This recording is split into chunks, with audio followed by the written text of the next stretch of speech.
Buenos días, mi nombre es Mijail Rojas, yo soy profesor e investigador del Centro de Investigación en Neurociencias y del Instituto de Investigaciones Psicológicas de la Universidad de Costa Rica.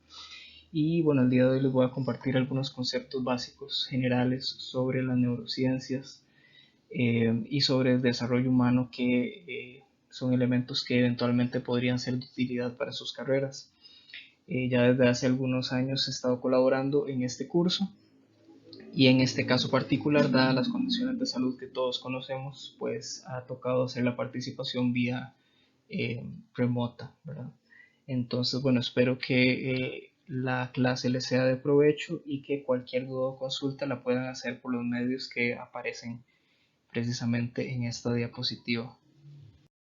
Y bueno, en primer lugar, el punto de partida para esta clase es hacernos la pregunta sobre qué son las neurociencias. Eh, Bueno, en primer lugar, tenemos que decir que las neurociencias son un conjunto de disciplinas las cuales se abocan al estudio del sistema nervioso, ya sea central o periférico.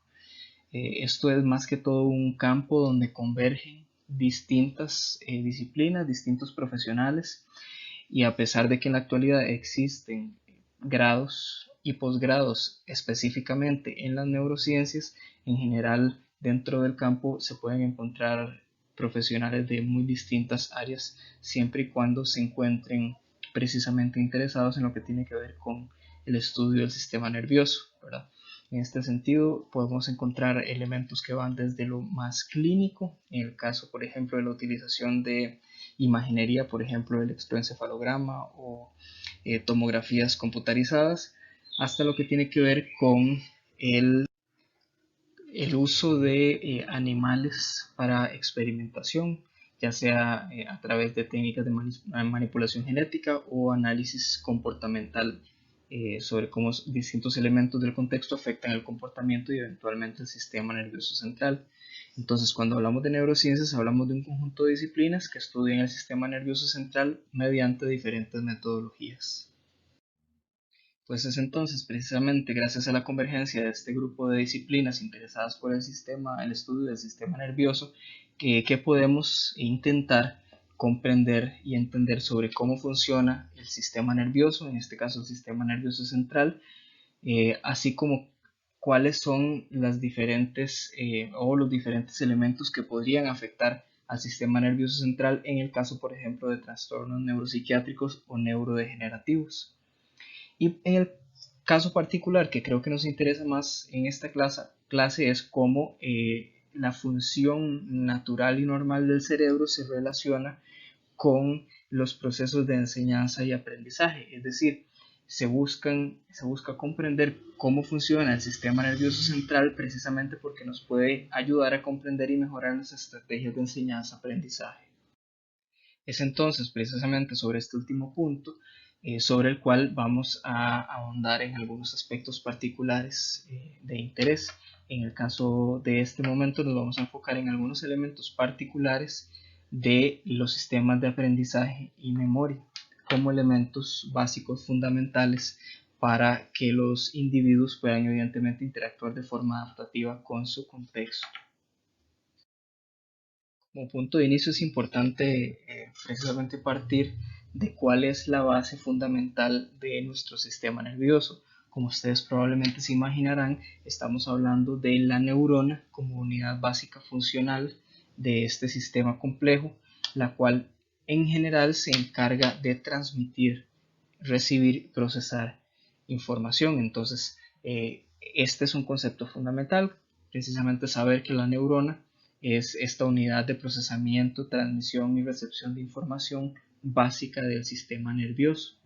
Recibe múltiples inputs o llegadas de información y posteriormente, entre comillas, decide si comunica o no el mensaje, así como el tipo de mensaje que comunica. Este puede ser binario, es binario más bien en el sentido de que la neurona implicada ya sea que transmite o no transmite el mensaje.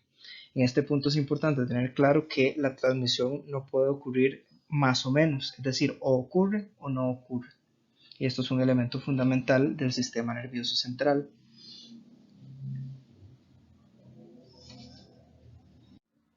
Otro aspecto importante a tener en consideración respecto a la comunicación neuronal es que está implicada en absolutamente todos los procesos que impliquen de alguna manera la cognición o la percepción, es decir, desde elementos tan básicos como sentir hasta elementos tan complejos como el desarrollar un razonamiento matemático complejo implican la comunicación neuronal de estas células. Y en este caso que ustedes ven ahí una imagen, se observa precisamente lo que podríamos denominar como disparos neuronales, que son esas estos pequeños círculos o bolitas que se ven alumbrando. Eso se hace gracias a la inserción dentro de estas células de unos químicos que son fluorescentes y que precisamente cuando ocurre este disparo, esta fluorescencia incrementa y podemos observarlo como se ve en la imagen.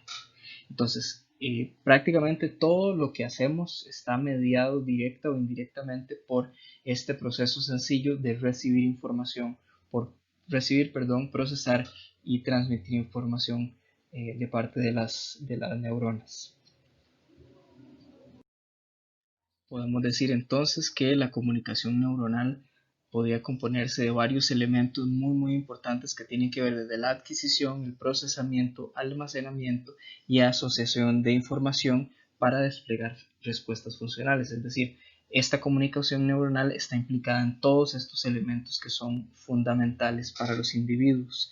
Y como elemento fundamental de esta comunicación está lo que denominamos sinapsis, que es el contacto funcional entre una neurona y la otra neurona. Es decir, es ese espacio de cercanía que existe entre una y otra, a través del cual, como se ve en la figura, se logra liberar una serie de sustancias químicas que permiten la comunicación de una neurona a la otra. Es decir, estas pequeñas bolitas que se observan en esto que parece como un botón y que van saliendo a un espacio que denominamos espacio intersináptico, son las unidades que permiten transmitir la información de una neurona a la otra. Esto es importante de tenerlo claro porque precisamente cambios en la composición química, en la cantidad de elementos, así como en el tipo de interacción que ocurre entre estos neurotransmisores y las neuronas implicadas, cambia profundamente la capacidad de comunicación entre las neuronas. En el siguiente video vamos a ver una serie de representaciones de todos estos diferentes niveles que componen lo que nosotros denominamos sistema nervioso, que va desde los elementos muy celulares, como los que les acabo de comentar, hasta los elementos más generales, macroanatómicos, que tienen que ver precisamente con cómo funciona el sistema nervioso central.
Tal como se muestra en el video, el cerebro está compuesto de un montón de elementos macroanatómicos, es decir, son elementos grandes del sistema nervioso que están normalmente asociados con funciones particulares. Si bien estas funciones no son totalmente exclusivas en algunos casos, sí podríamos decir que en general hay una distribución neuroanatómica de las funciones en el cerebro. En este caso, aquí vemos coloreadas algunas de las regiones macroanatómicas más importantes en términos de funciones, las cuales nos pueden dar a entender un poco cómo funciona el cerebro. Solo para hablar de algunos casos particulares, podríamos identificar que, por ejemplo, lo que vemos en esta área roja del frente es lo que denominamos como corteza frontal, en donde se alojan muchísimas de las funciones cognitivas superiores que normalmente nosotros asociamos con la inteligencia, por ejemplo. Mientras que en otras regiones del cerebro, principalmente en la región posterior, por ejemplo, lo que se observa en estas regiones de acá atrás, la número 1 y la número 7, normalmente están asociadas con funciones que tienen que ver con la recepción de información de tipo visual, así como con la integración de la información visual con otras fuentes de información. Entonces es una zona principalmente de relevo y de procesamiento todavía muy básico. Y en este caso se vuelve particularmente importante el conocer estas distribuciones funcionales porque a lo largo del desarrollo el crecimiento y la maduración de las regiones tiene una forma particular que es más o menos como se observa en esta imagen de acá, que es de la parte más posterior hacia la parte más anterior. Esto que estamos viendo acá, que es la zona frontal, como les mencionaba inicialmente, que es esta misma de acá, se desarrolla ya muy tarde o muy avanzado en el desarrollo de los individuos, es decir, se termina de desarrollar ya entrada digamos, los 20 años, un poco más tarde en los hombres, un poco más temprano en las mujeres. Entonces existe una correspondencia entre las zonas que van madurando y las capacidades que los individuos van desplegando a lo largo de su vida. Y precisamente como les mencionaba anteriormente, existen grandes regiones que podríamos categorizar respecto a su función.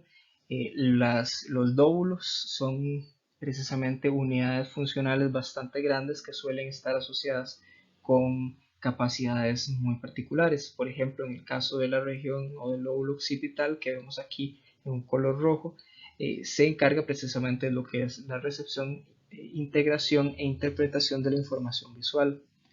En el caso, por ejemplo, del lóbulo parietal, que está aquí en amarillo, se asocia principalmente con la recepción de información de tipo táctil, así como la integración multisensorial. Respecto al lóbulo temporal, que está aquí en verde, está asociado con la recepción y procesamiento de información auditiva, así como con diferentes capacidades asociadas a la comunicación y lenguaje. Y por último, como les mencionaba en la diapositiva anterior, el lóbulo frontal está implicado principalmente con capacidades cognitivas superiores como la capacidad de planeación, de memoria de trabajo y en general de todo lo que tiene que ver con razonamiento complejo. Otras regiones que son sumamente importantes en lo que tiene que ver con el aprendizaje, la memoria y la regulación del comportamiento son lo que se denominan como regiones subcorticales. Las que vimos anteriormente se encuentran ubicadas en la corteza y se denominan precisamente lóbulos de la corteza. En este caso, esta formación neuroanatómica que vemos aquí se le denomina de forma general como sistema límbico e integra distintas estructuras encargadas del procesamiento de información de tipo emocional y motivacional, así con todo lo que tiene que ver con el aprendizaje y memoria en etapas tempranas. En general podríamos decir que esta región se encarga de pasar información de memoria a corto plazo, es decir, de elementos que estamos recién adquiriendo, que tienen una duración relativamente corta en el tiempo, que puede ir de segundos a horas, y permite que esta información vaya siendo trasladada a lo que denominamos como memoria de largo plazo, que puede ir desde horas hasta meses. Y a lo largo del tiempo, si esta información sigue siendo refrescada y sigue siendo utilizada, esta información se va consolidando en lo que denominamos como memoria de más largo plazo o de más larga duración, la cual puede tener una duración de meses, años o incluso a lo largo de toda la vida. En general, lo que afecta que tan bien se consolida esta información tiene que ver con el contenido emocional asociado a la misma. Entonces, entre mayor contenido emocional se asocie, normalmente hay una mejor consolidación de estas memorias. Y precisamente sobre este último punto asociado con el aprendizaje y memoria nos interesa precisamente saber a qué podemos referirnos o a qué nos referimos cuando hablamos de memoria y aprendizaje. En particular podríamos decir de manera muy amplia que tiene que ver con un conjunto de habilidades que permite adquirir, retener y recuperar información. Esto aplicado a distintos niveles. ¿En qué sentido? Que pueden haber elementos desde muy moleculares sobre qué proteínas están interactuando con otras para que esa información se mantenga, hasta elementos muy fáciles de identificar, como lo es el cambio comportamental. Normalmente todo lo que tiene que ver con el aprendizaje y memoria se divide precisamente en una parte de aprendizaje que tiene que ver con el proceso a través del cual la experiencia modifica el sistema nervioso y por tanto la conducta, y otra parte que tiene que ver con la memoria, que tiene que ver con cómo esos cambios se mantienen en el tiempo y se permite ser evocados o ser llamados en el momento en que se requieran para dar una respuesta funcional. Y evidentemente el proceso de aprendizaje y memoria cambia la forma en que se percibe, se actúa y se piensa, y por supuesto se planifica. Es decir, en este sentido el aprendizaje y la memoria no pueden ser considerados en ningún sentido de la palabra como una simple forma de almacenar información, porque conforme nosotros adquirimos estas nuevas formas de interactuar con el contexto, cambiamos también nuestra forma de ver y de relacionarlos con ese mismo contexto. Es decir, la memoria, el aprendizaje y la memoria afecta una amplia gama de elementos de la vida de los individuos, y evidentemente es uno de los pilares fundamentales de nuestra capacidad adaptativa como especie. Actualmente existe una gran cantidad de lo que se denominan sistemas de memoria que tienen la particularidad de enfocarse o tener una afinidad para ciertos tipos de información. En este caso, en este diagrama, vemos una de las clasificaciones más utilizadas, que en principio podría decirse que divide entre la duración de la memoria, que tiene que ver con aquella a largo plazo y a corto plazo, y dentro de la memoria a largo plazo existen subtipos de memoria que podemos declarar o explicitar, como por ejemplo aquellos episodios de la vida cotidiana que tienen características de espacio y tiempo, es decir, una historia de nuestra vida, así como aquellos elementos semánticos que tienen un significado, por ejemplo, sabernos de memoria alguna canción o el significado de alguna palabra, entra dentro de lo que denominamos eh, memoria declarativa de tipo semántico. Y por otro lado tenemos información a largo plazo que no podemos explicitar o que no podemos decir abiertamente, por ejemplo, todo lo que tiene que ver con habilidades. Es decir, la única forma de que podamos demostrar que tenemos una habilidad es ejecutando esa habilidad, no a través de lo que podríamos decir sobre la misma. Y como ustedes observarán, dentro de cada una de estas habilidades o dentro de, perdón, de estos subtipos o sistemas de memoria, existen regiones que ya se han asociado funcionalmente con o con dicho sistema de memoria. En el caso de lo que vamos a hacer ahorita, vamos a comentar algunos de estos tipos de memoria que pueden ser de especial relevancia para el campo de la promoción de la salud. En este caso particular hablaremos de un tipo de memoria que se denomina habituación, que es una forma de aprendizaje no asociativo, no declarativo, es decir, que no se puede explicitar o decir en palabras, en donde la continua o prolongada presentación de un estímulo reduce la emisión de las respuestas típicamente asociadas con ese estímulo. Un ejemplo muy claro en este caso tiene que ver, en el caso de animales como los cuervos, cuando están presentes, en un campo, por ejemplo, de trigo o de maíz, en la ausencia de ningún tipo de elemento que los espante, pues ellos van a estar ahí normalmente. Y cuando se introduce un estímulo, en este caso como un espantapájaros, al ellos asociar esta forma con la forma de una persona, tienden a huir. Entonces, por un periodo de tiempo, esas aves van a estar alejadas del campo en presencia del espantapájaros. Pero conforme pase el tiempo y los animales vayan identificando que la presencia del espantapájaros no se asocia con ninguna otra cosa, va a haber una pérdida en la efectividad de este estímulo para evocar la respuesta de huida de estos animales. En el caso particular del ejemplo que les voy a mostrar ahorita sobre la habituación, se refiere a un experimento en donde un grupo de niños básicamente se les daba la tarea de jugar un juego en el que tenían que apretar cierto número de veces un botón, y cuando lo hacía entonces se les daba ya sea M&M's o se les daba papas fritas, en este caso eran Lay's.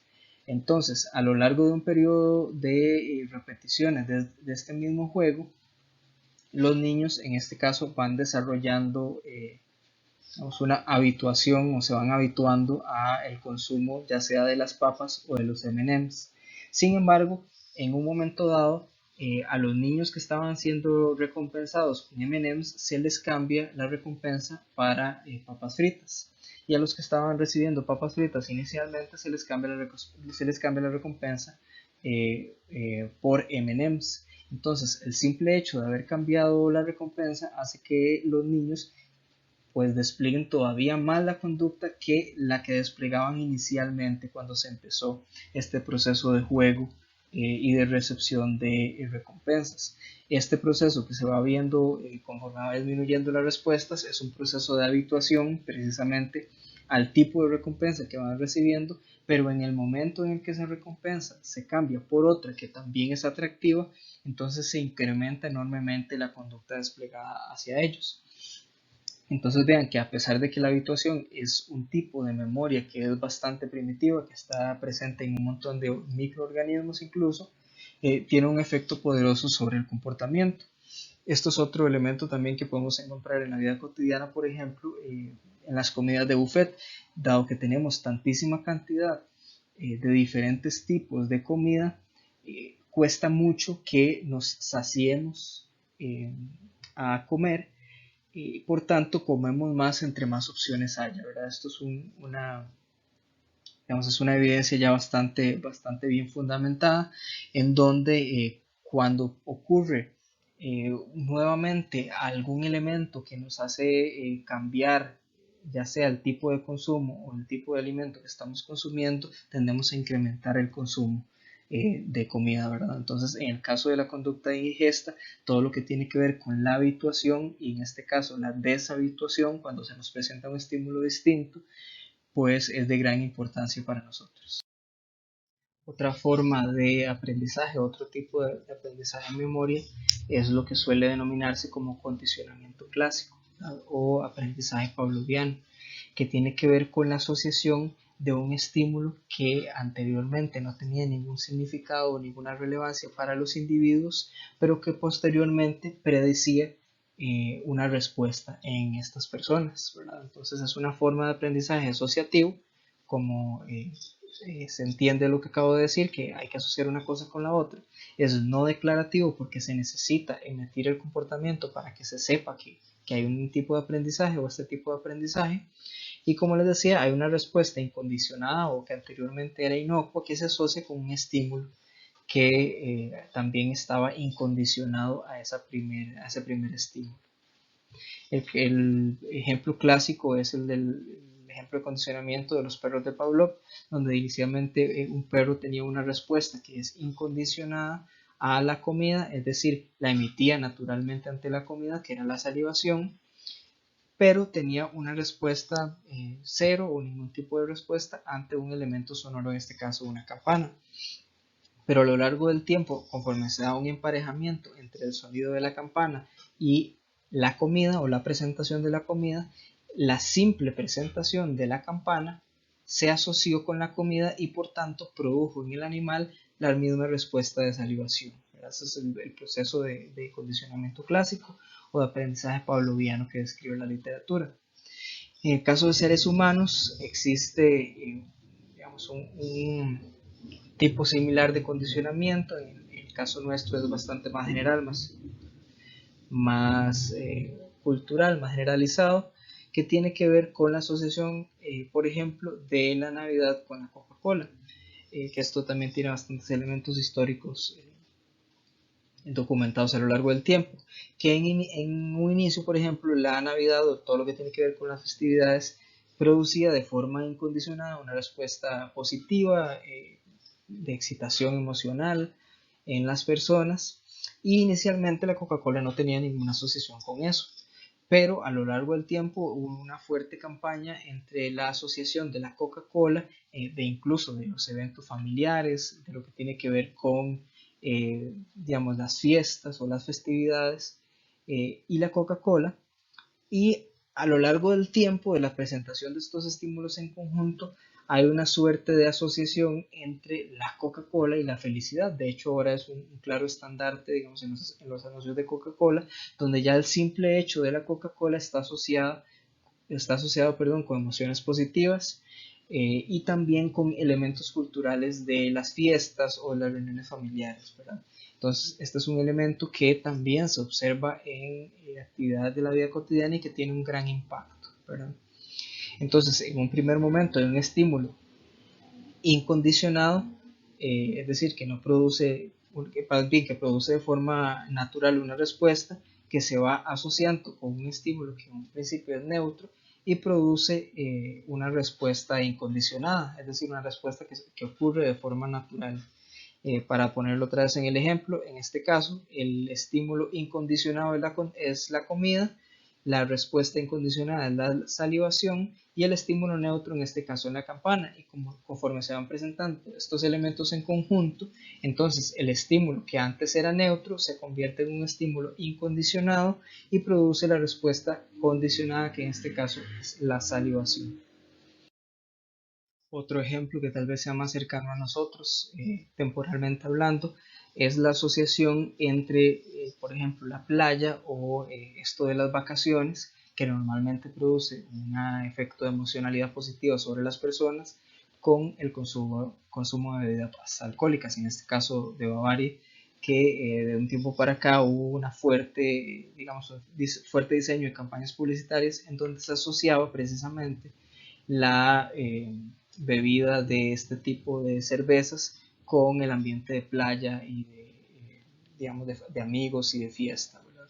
Entonces, a lo largo del tiempo, ya de por sí, los elementos positivos asociados al consumo de cerveza se vienen a ver reforzados con el hecho de que se toma una cerveza cuando uno está en la playa, ¿verdad?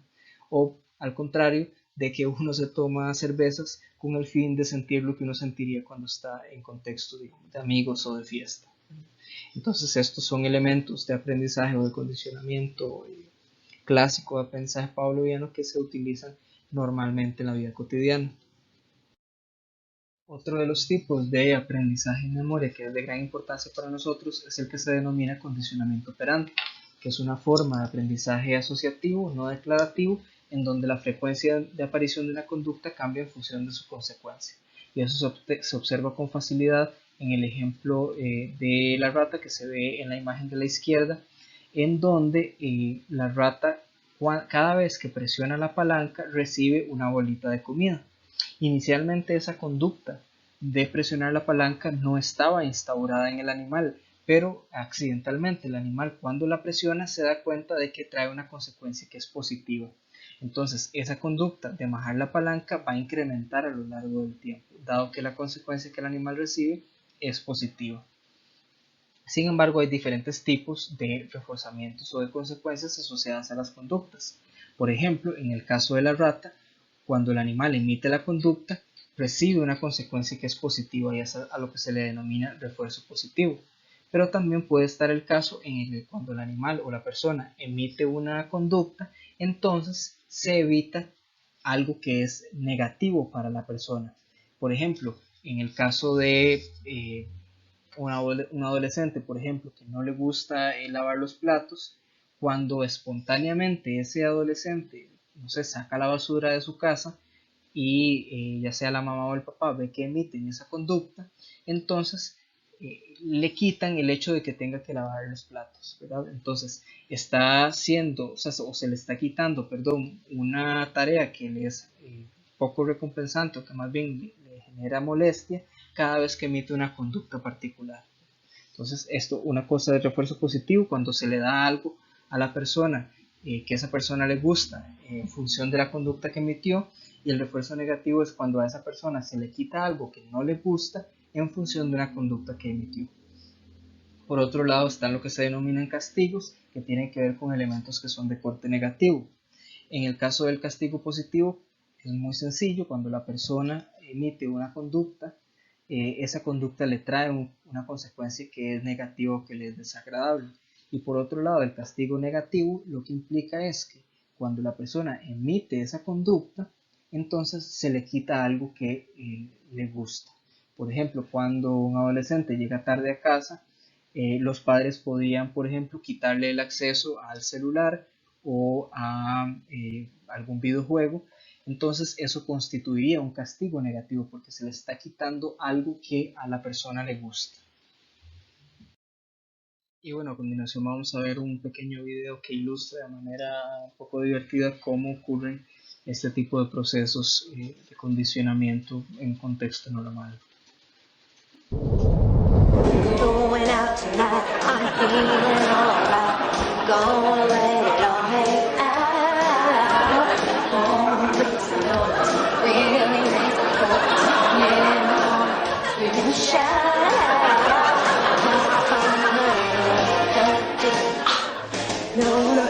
Morgan Sheldon, come dance with me. No. Why not? Penny, while I subscribe to the many worlds theory, which posits the existence of an infinite number of Sheldons and an infinite number of universes, I assure you that none of them am I dancing. Are you fun in any of them? Okay, so Kim, the night manager, went on maternity leave, and her husband's name is Sandy, right? So get this. Her replacement is a woman named Sandy, whose husband's name is Kim. Wow! I know. What are the odds? Oh.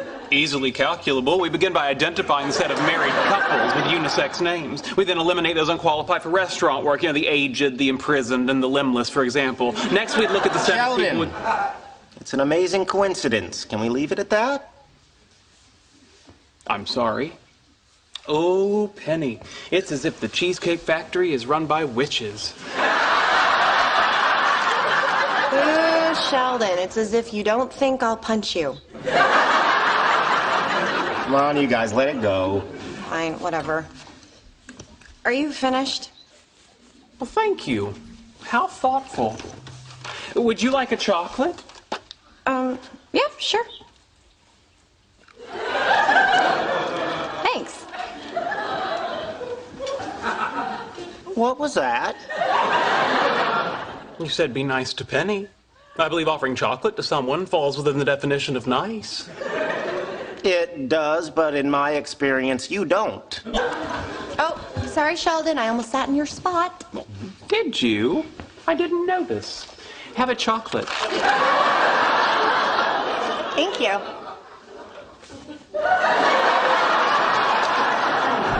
What's this cartoon called again? Oshikuru Demon Samurai. And it's not a cartoon, it's anime. Anime. You know, I knew a girl in high school named Anime. Anna Mae Fletcher. She was born with one nostril. Then she had this bad nose job and basically wound up with 3.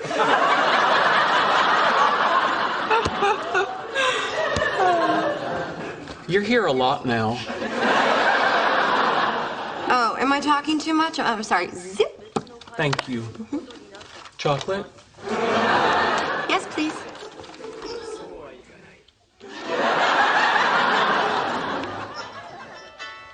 Oh.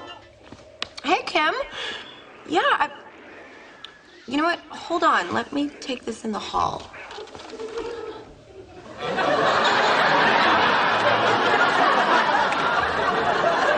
You'll never guess who they got to replace Okay. I know what you're doing. Really? Yes. You're using chocolates as positive reinforcement for what you consider correct behavior. Very good. Chocolate? No, I don't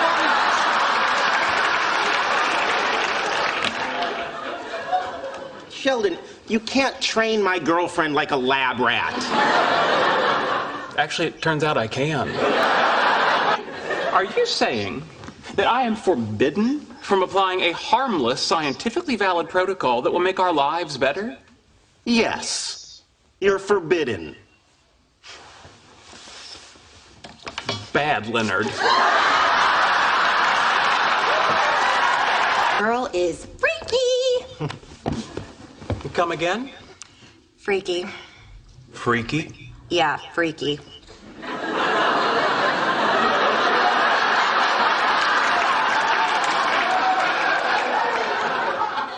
Have a chocolate.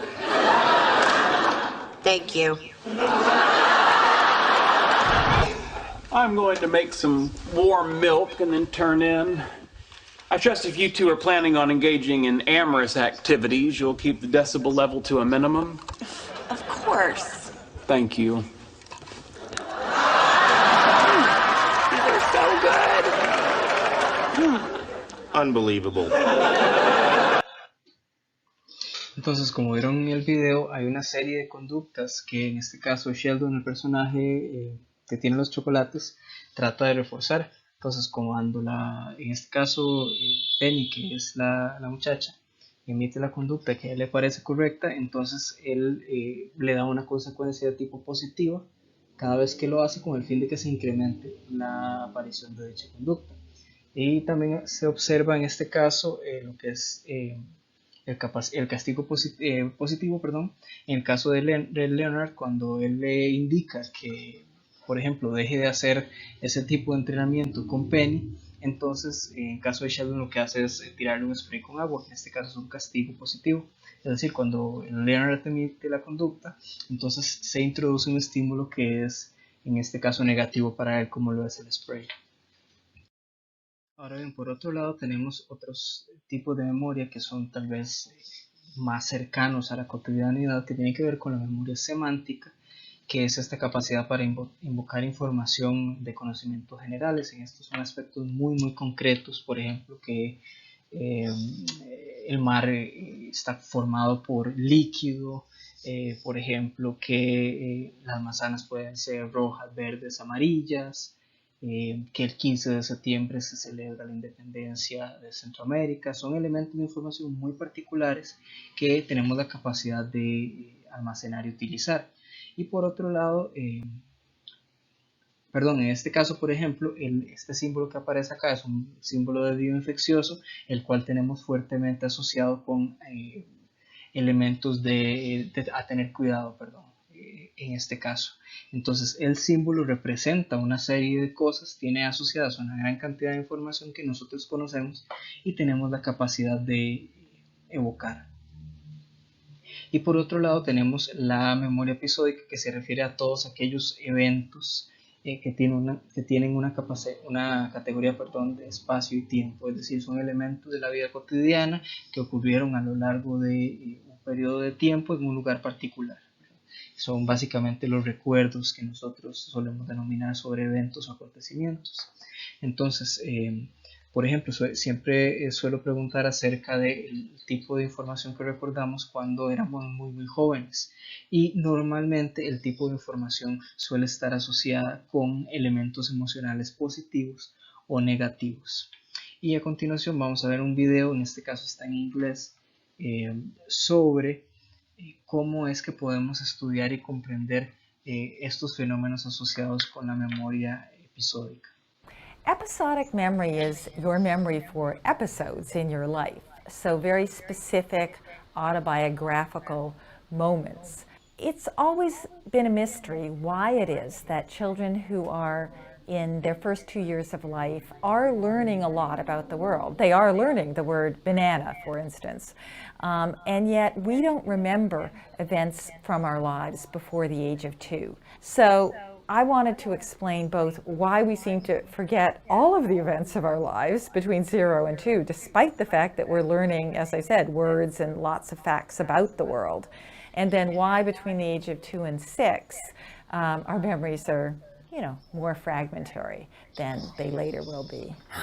And look, there are all these containers. Do you want to open them? And let's look and see if any of them have any toys inside. Which one do you want to open first? So we came up with this procedure where kids go to 2 different rooms with 2 different experimenters, and those rooms look a bit different. They're described differently. One has clouds on the door, one has rainbows on the door.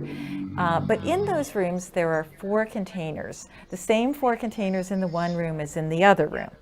But the containers are also arranged differently. So there's many cues where the child knows, okay, now I'm in this room, now I'm in that room.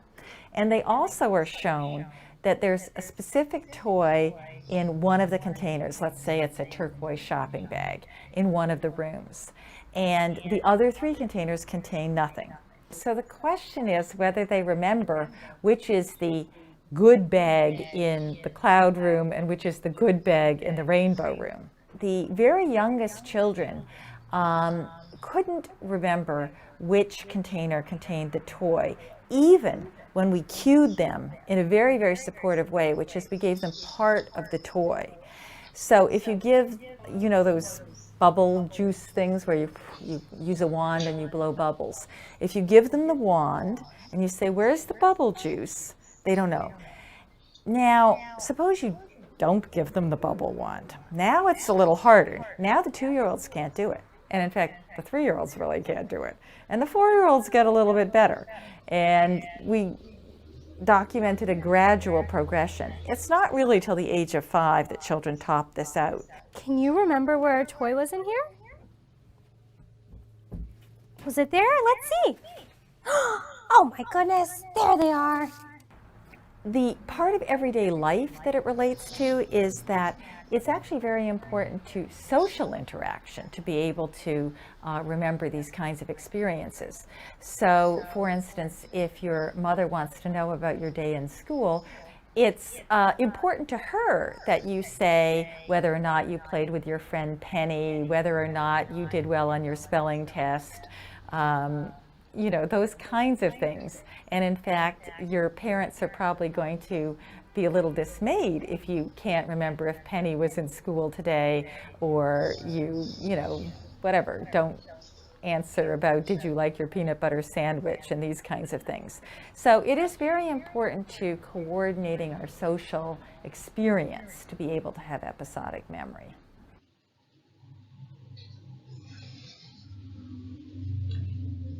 Entonces, de tal como se observa en el video, existe una progresión en cuanto a la capacidad que tenemos para asociar elementos de nuestro contexto con nosotros mismos y con el tiempo, ¿verdad? Y como mencionaba la investigadora al final del video, un elemento de particular importancia es lo que ella denomina como coordinación social, es decir, esa capacidad de hacer una especie de triangulación entre las experiencias vividas, el tiempo y otras personas. Y eso se va desarrollando de manera progresiva a lo largo del tiempo hasta que más o menos tenemos la capacidad de integrar esa información por nosotros mismos sin la necesidad de tener esta coordinación con los demás, ¿verdad? Por eso lo que ella mencionaba de que algunos elementos tienden a recuperarse de forma más fragmentada respecto a cuando estamos más pequeños, y posteriormente vamos teniendo la capacidad de recuperarlos de manera más general o más global. Ahora bien, un aspecto que hay que tener en consideración, que es muy importante, se refiere al hecho de que el aprendizaje y la memoria, como les comentaba anteriormente, no se encuentra aislado, sino que está íntimamente vinculado con los procesos motivacionales y emocionales, los cuales afectan de manera muy profunda a los sistemas de aprendizaje y memoria. Como les mencionaba antes, yo suelo preguntar cuál es su recuerdo más antiguo, y normalmente las personas suelen asociar estos recuerdos o tienden a tener recuerdos muy antiguos, incluso de 2, 3 años de edad, y normalmente están asociados con elementos de tipo emocional. Entonces, esto es algo que nos trae a colación el hecho de cómo interactúa el aprendizaje y la memoria con las emociones. Entonces podemos definir precisamente las emociones como un conjunto de respuestas fisiológicas y subjetivas que son normalmente inmediatas ante estímulos que pueden ser percibidos o recordados, es decir, que se pueden experimentar en el mismo momento o bien ser evocados mediante la memoria y que tienen una valencia emocional negativa o positiva. Cuando hablamos de valencia nos referimos a si ese estímulo al que estamos respondiendo tiene una capacidad de ser buena o mala para las personas o los individuos. Es muy importante destacar que las emociones tienen la funcionalidad de señalizar este valor del estímulo, es decir, qué tanto puede aportar o más bien poner en riesgo la preservación, la vida y la estabilidad de los organismos. Por supuesto que está íntimamente vinculado, como ya les mencionaba, con el aprendizaje y el contexto, y de una manera las emociones modulan el aprendizaje, pero de otra también el aprendizaje y lo que conocemos sobre nuestro contexto y sobre los estímulos sobre los cuales respondemos emocionalmente también afectan nuestras reacciones.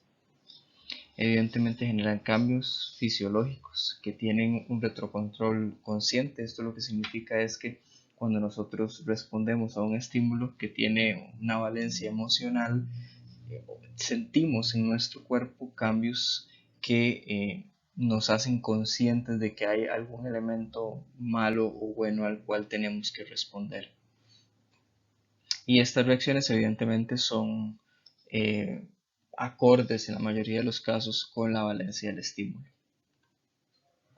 Como les mencionaba también, existe lo que se denomina como modulación cognitiva, y es que tenemos la capacidad de conscientemente modular en cierto grado esas respuestas emocionales, y además las respuestas fisiológicas también tienen la capacidad de modular nuestra respuesta cognitiva. Y en este aspecto, en esta diapositiva es importante tener en consideración la diferenciación entre lo que son emociones y estado de ánimo, que en general vean que estamos hablando que las emociones son elementos relativamente puntuales que tienen una duración corta en el tiempo, mientras que otros conceptos normalmente utilizados como lo que es el estado de ánimo normalmente se definen como estados más difusos a lo largo del tiempo, es decir, estados más constantes que tienen una duración de horas, días e incluso más tiempo. Y por otro lado está lo que se suele denominar como sentimiento, que principalmente se refiere a atribuciones subjetivas a emociones particulares o a conjunto de reacciones emocionales. Es decir, alrededor de esta respuesta emocional existen un montón de atribuciones que hemos depositado sobre ellas. No son, en el caso de las emociones, respuestas muy concretas y rápidas, sino más bien son atribuciones subjetivas en muchos casos, principalmente de corte casi que teórico sobre cómo se asocia una emoción con otra cosa. Y uno de los casos particulares en lo que se refiere a sentimientos es precisamente el sentimiento del amor, que puede generar una serie de emociones, pero que no se concentra en una única específicamente, ni tampoco tenemos la capacidad de asociarla a un único concepto, ¿verdad? Entonces, sí existe una diferenciación entre lo que son emociones y sentimientos y estado de ánimo, aunque de igual medida todos estos conceptos o tipos de respuestas emocionales influencian de forma muy profunda el aprendizaje y la memoria. Si bien inicialmente los estudios sobre en las emociones describían, en este caso, 6 emociones básicas, hoy sabemos que existe una amplia gama de ellas, aunque podríamos hablar que en general se encuentran precisamente el gozo, la alegría, tristeza, miedo, ira, sorpresa y disgusto, que son emociones o reacciones emocionales muy básicas y que tienen una íntima vinculación con la preservación de los organismos o de las personas. Es importante destacar también que se ha descrito ampliamente que muchas de estas respuestas emocionales tienen independencia cultural, es decir, que se encuentran presentes en diferentes culturas a lo largo del mundo y que además tienen una independencia del aprendizaje. Esto lo que significa es que nosotros reaccionamos naturalmente a ciertos estímulos sin que tengamos que aprender a reaccionar a ellos. En este caso, lo que se ve en la fotografía de la derecha es precisamente la respuesta de un atleta que es ciega ante la pérdida, digamos, de una competencia, mientras que en el otro caso vemos a una atleta que tiene la capacidad de ver que reacciona ante un evento relativamente similar. Entonces, las expresiones faciales asociadas a estas emociones suelen ser bastante bien conservadas a lo largo de las culturas y suelen ser también independientes del aprendizaje. Más bien, si se quiere poner desde otra perspectiva, suelen ser innatas o son innatas. Y precisamente con el fin de ilustrar este concepto que denominamos valencia emocional, vamos a observar las siguientes imágenes, en donde podríamos identificar que una de ellas, la que está a la izquierda, nos evocaría o nos provocaría una reacción negativa bastante intensa, mientras que por otro lado la imagen de la derecha, máxima en estos tiempos, nos produciría pues básicamente lo opuesto, que es una reacción emocional bastante positiva, que digamos que en la mayoría de los casos no es súper intensa, sino que es precisamente algo más relajante, más positivo, pero de baja intensidad. Por otro lado, tenemos estímulos que también generan naturalmente respuestas emocionales positivas, como todo lo que tiene que ver con el componente sexual. En este caso son respuestas positivas más intensas, más fuertes. Y por otro lado tenemos estímulos que suelen estar asociados con respuestas emocionales negativas muy intensas.